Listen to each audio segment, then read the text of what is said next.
Dehydration होतं, loose motion झाल्याने आणि मग तुम्ही आजारी पडल्यामुळे डिहायड्रेशन आणि त्यामुळे प्रॉब्लेम्स होतात. शरीराचं पाणी कमी झालं की आपल्याला दम लागणं, थकवा वाटणं, झोपसारखी येणं, अगदी अंगामध्ये शक्ती नसल्यासारखं वाटतं, हे सगळं प्रॉब्लेम्स सुरू होतात.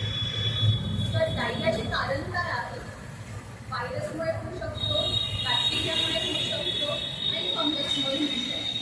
ओके, तर मंचुरियनला सगळं एकत्र व्हायरस, बॅक्टेरिया आणि फंगस एकत्र मिक्स करून इन्फेक्टिव्ह टेस्टी बनवले जातात. ओके, त्याच्याने काय होतं की तुम्हाला लगेच घरी आलेला पोट दुखणं, वॉमिटिंग सुरू होणं, लूज मोशन सुरू होणं, की पातळ शी सुरू होते, त्या शीला वास होतो, सारखी सारखी होते,